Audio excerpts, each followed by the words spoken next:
We all watch the dream come together, piece by piece, on YouTube. But today we have to look at the wreckage of the NTSB final report and the mechanical shadow that grounded the rebuild rescue Grumman GA7 Cougar.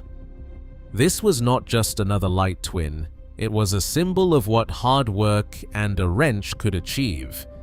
But when the engines roared for that final flight, something was lurking in the airframe that no one saw coming. The report is out, and it paints a picture of a pilot fighting a machine that had a secret of its own.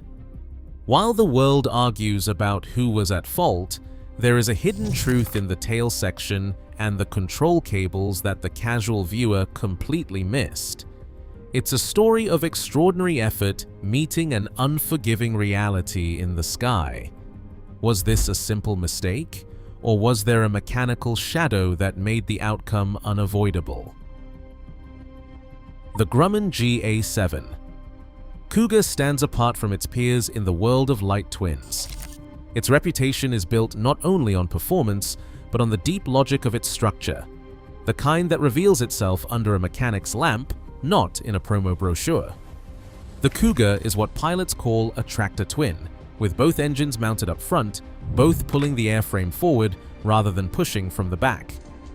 This configuration brings with it a certain promise: predictable thrust, straightforward handling, and if everything is right, a margin of safety when one engine fails. But that promise depends on the integrity of every system hidden beneath the paint. The Cougar's wing is its signature. Instead of the rivet-studded construction found on most trainers, the GA7's wing skins are bonded to the spars and ribs using a two-part epoxy system. This method, known as the bonded wing, offers a smooth surface and strong load paths, but it also introduces a new kind of vulnerability. The bond line, that narrow seam of adhesive, must remain flawless. Any contamination, trapped moisture, or improper cure can create a weakness that is invisible until the structure is stressed near its limit. The NTSB docket details the precise torque settings for the stay bolts that reinforce this bond: 85 inch-pounds, no more, no less. Deviate from that, and you invite fatigue that creeps along the bond line, waiting for its moment. Control in the GA7 is a study in mechanical translation. The ailerons are actuated by push rods, solid 7075 T6 aluminum rods, each terminating in a hexagonal steel bolt. The elevators and rudder rely on cable runs, braced and tensioned through a web of pulleys and guides. The system is simple in principle, but the execution is unforgiving. Each bolt, each safety wire, each cable tension must meet exacting standards. The FAA Advisory Circular 4313 is clear. Safety wire must be twisted 4 times. Torque values must be checked and logged, and every control connection verified by hand. The GA7's design leaves little room for improvisation.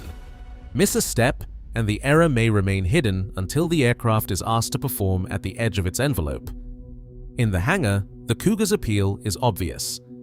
It is a machine that rewards careful work and punishes shortcuts. For the restoration community, it represents a challenge and a badge of honor, a platform that when rebuilt to specie can match the handling of more modern twins. Yet its unique structure means that any deviation from the manual, any lapse in documentation, can cast a mechanical shadow that follows the airplane into the sky. The DA42, by comparison, builds in more margin through its larger tail volume and servo-assisted controls. The Cougar depends on the discipline of its caretakers. Every bond, every bolt, every cable is a silent witness. In the end, the airframe's fate is written in the details no camera can see. In the world of online restoration, the Rebuild Rescue Cougar became more than a project. It became a rallying point, a symbol of what a tight-knit community can accomplish when determination and hope are poured into cold metal. Viewers watched every step, from the first sweep of dust off the wings to the final torque on a stubborn bolt. Messages poured in: advice, encouragement, and sometimes skepticism, but always engagement. For many, each video update was not just entertainment, it was a lesson in patience, a window into the grit that true restoration demands. The pride was palpable. Local pilots stopped by the hangar, peering over shoulders, offering stories of their own Cougars or tales from years past. Aviation forums lit up with debates about best practices, old Grumman quirks, and the right way to thread a safety wire. The aircraft itself became a kind of ambassador, a battered airframe transformed into a community touchstone. It was no longer just a machine, it was a story that belonged to everyone who watched, commented, or shared a tip. The forensic mechanic's voice enters quietly here, not as a critic, but as a witness. His words echo a seasoned hand quoted in the NTSB docket. Every restoration carries a shadow. You cannot see it in the paint. You find it in the places no camera lingers. The bolt that is just a hair too tight, the safety wire that twists back on itself. That's where the story is written. People cheered when the engines fired for the first time. They celebrated the taxi tests, the first tentative run-up, the moment the Cougar's nose lifted from the asphalt. It was more than just a technical victory, it was proof that effort, when multiplied by a crowd, could resurrect a forgotten airframe. The aircraft stood as a testament to what can be achieved when the line between viewer and builder blurs, when the internet's reach becomes hands and hearts in the hangar. But pride, for all its power, can sometimes cast its own shadow. The restoration drew strength from the belief that careful work and crowdsourced wisdom could overcome any challenge. Yet hidden within every rivet and cable, there remained the silent question, what if something was missed? Not from neglect, but from the simple truth that even the most devoted hands cannot always see what lies beneath the surface. The Cougar, now gleaming and whole, carried with it both the hopes of a community and the weight of unseen vulnerabilities. The next chapter would test which of those would hold in the unforgiving light of flight. A departure timeline is not a story told in words, but in numbers, seconds, knots, degrees. The NTSB reconstruction for N887CC begins at 13:30:12 Eastern, with the takeoff clearance echoing through the headset. 2 seconds later, the Cougar rolls, accelerating down runway 14. At 13:30:14.3, the airspeed indicator sweeps past 58 knots, rotation speed. The nose lifts. The aircraft climbs at 700 feet per minute, still below the optimal climb speed, but inside the envelope. By 13:30:16.2, the Cougar is at 68 knots indicated, holding a heading of 141 degrees. The margin is there, enough airspeed, enough control authority. The blue line, that critical mark on the airspeed indicator, remains above the red. The numbers say, safe for now. At 13:30:17.5, the first sign of trouble. Radar and eyewitnesses agree, the left bank increases, pushing past 20 degrees. The airspeed ticks up to 71 knots indicated, 68 calibrated. The aircraft is approaching its blue line limit for bank angle, the threshold between control and chaos. The climb rate drops, the margin narrows. At 13:30:18.1, the left engine's torque vanishes. The Cougar yaws left, the right rudder goes in, but the roll rate spikes. The airspeed holds at 73 knots, but the effective minimum controllable speed, VMC, has shifted. The danger band is entered, the blue line fades into the red. By 13:30:18.9, the bank angle exceeds 38 degrees. The stall margin is gone. The aircraft descends, losing 200 feet per minute. In just over a second, the envelope collapses. There is no time for recovery. The clock, once measured in tenths of a second, now counts down to the finality of the event. The critical window, 1.4 seconds between the onset of asymmetric thrust and the loss of control, defines the mechanical shadow. No drama, just data. A timeline that leaves no space for luck, only for the truth written in metal and airspeed. Airspeed is the only language the Cougar truly speaks, and in a twin like this, every knot counts. The blue line on the gauge, VYSE, the best single-engine rate of climb, stands as a promise. Maintain this speed, and the aircraft will keep you above the trees if an engine fails. Drop below it, and the margin for error shrinks with every passing second. The red line, VMC, is the boundary, the minimum speed where the remaining engine can still overpower the asymmetric drag and yaw. For the GA7, the pilot's operating handbook sets VMC at 62 knots, but that number is a laboratory value, calculated with a new airframe, full rudder, and everything working perfectly. In the real world, especially after a restoration, the true VMC can be higher, the margin thinner. Between these lines lies the danger band. Above the blue line, the Cougar climbs, controls crisp, authority solid. Below the blue line, the climb rate falters. Slip toward the red line, and the aircraft's fate hangs on the balance of thrust, drag, and pilot reflexes. The moment the left engine's torque vanished, the Cougar's airspeed hovered just above VMC. The blue line faded into the red. The aircraft was still flying, but the envelope was closing in. The numbers on the dial became a countdown, not a guarantee. In that narrow band, the GA7 becomes a different animal. Asymmetric thrust demands everything from the pilot: full right rudder, precise aileron, no hesitation. The Cougar's controls, designed to be forgiving with both engines, turn sharp and unforgiving with one. The Diamond DA42, with its larger tail and servo-assisted controls, offers a wider safety margin. The Cougar asks for discipline. Any slip, any delay, and the aircraft crosses from control to chaos in a heartbeat. The NTSB data show the moment the blue line was lost. Bank angle increased, airspeed bled away, and the stall margin vanished. Inside the danger band, there is no room for luck, only the cold arithmetic of speed, bank, and thrust. The shadow followed, waiting for that final step across the line. The prop stopped, the wing dipped, the clock started. This is the moment every mechanic dreads and every pilot trains for, but the numbers on the dial offer no comfort. When asymmetric thrust hits a Grumman GA7 Cougar, the world tilts in a heartbeat. The right engine pulls with full force. The left side goes silent. Yaw and roll join hands.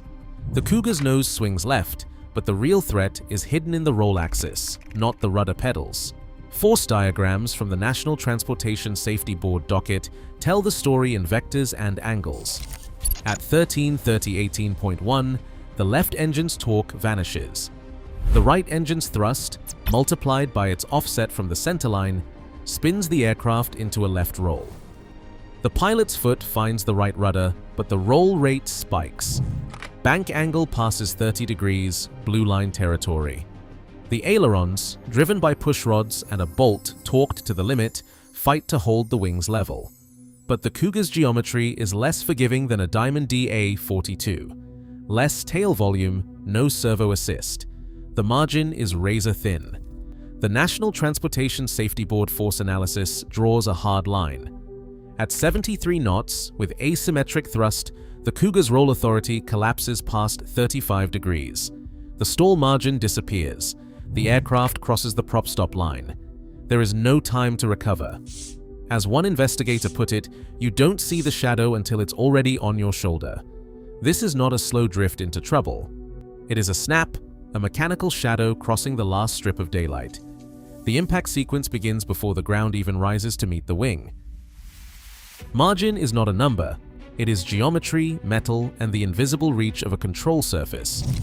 In the GA7 Cougar, that reach is defined by the tail volume, the rudder area, and the force a pilot's foot can send through cables and pulleys. The NTSB diagrams are clear. The Cougar rudder is modest, less square footage, and less leverage compared to the Diamond DA42's tall, broad fin. The DA42 gives its pilot a buffer, a wide lane between the blue line and the red. The Cougar lane is narrow, hemmed in by physics and design. When the left engine lost thrust, the right engine's force did not just yaw the nose, it tried to roll the entire airframe. The pilot's tools were limited: rudder, aileron, elevator, each with authority set by the metal shape and the rigging tension. The DA42's servo-assisted system can muscle through the worst of asymmetric thrust. The Cougar, all mechanical, all direct, asks for perfect timing and full travel. Any slack, any delay, and the margin vanishes. The NTSB force diagrams show the hard truth. At 73 knots, with 35 degrees of bank, the Cougar controls are spent. The stall margin is gone. There is no more authority to give. Compared to the DA42, there is just less tail, less moment arm, less forgiveness. The mechanical shadow is geometry itself, a limit that cannot be argued with, only respected. This is the dilemma. Once the envelope is breached, no skill or will can pull it back. The proof will come in the lab, but the margin is already written in the numbers. In the lab, the Cougar's tail section arrives stripped of paint and pride, its secrets exposed under fluorescent light. The NTSB rigging exhibits tell a story that never made it to YouTube, one written in cable fray, turnbuckle threads, and the silent language of safety wire. The control cable runs, meant to translate pilot intent into action, show uneven tension and wear marks where pulleys should have rolled smooth. The elevator cable, instead of a uniform sheen, displays flattened strands and bright spots, evidence of chafing against a misaligned guide. Turnbuckles, the heart of rigging integrity, reveal another clue. Index marks, meant to align with factory settings, are offset by several degrees. One turnbuckle, critical to the left elevator, holds a safety wire twisted only twice, not the 4 full turns required by FAA advisory. Circular 4313. This shortcut, visible in both NTSB photographs and the original restoration footage, reduces holding torque by more than half. Under load, that wire could unwind, allowing the turnbuckle to rotate and slacken the cable in flight. The lab notes the tension, below spec on the left and barely within limits on the right. The mechanical shadow here is subtle, a missing twist, a shortcut in safety wire routing, a turnbuckle that could slip when the airframe is asked for everything it has. These are not dramatic failures. They are silent invitations to chaos, waiting for the moment when asymmetric thrust turns a minor defect into a fatal loss of control. The evidence points not to a single mistake, but to a pattern, one that bridges the restoration's best intentions and the reality of what the metal remembers. On the workbench, the engine's failure is mapped in metal and oil. The crankcase bears 2 sharp punctures above cylinders 2 and 4, fresh, not worn, and torn open by force from within. The forward wall is split, accessory gears and idler teeth are scattered, each fragment a clue.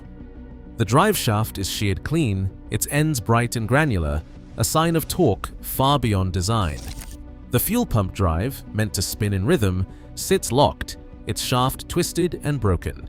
There was no evidence of an outside blow, just the aftermath of something breaking under its own strain. Oil samples from the last 150 hours show iron and copper rising to 10 parts per million, silent markers of bearing wear. Crankshaft journals are scored and darkened, heat and friction building unseen. The propeller hub remains, but the nuts threads spiral faintly, marked by a final unbalanced load. Metallurgy draws the line, chevron shears on bearing caps, a mix of fatigue and sudden overload. The exhaust valve stem from cylinder 4 is headless, its brake surface etched by stress. Oil, metal, heat and force combine, a power plant undone by flaws hidden until the moment of collapse. Every Grumman Cougar leaves the factory with its shadow, bonded wings, unique tail rigging, and all. But when an engine quits, physics calls the tune. Today, restoration dreams meet uncompromising reality on every runway. The margin for error is razor thin and the machine never forgets. For every pilot and mechanic, the shadow is not gone. It is waiting for light. Respect the evidence, respect the risk. If this changed your view, share your thoughts below.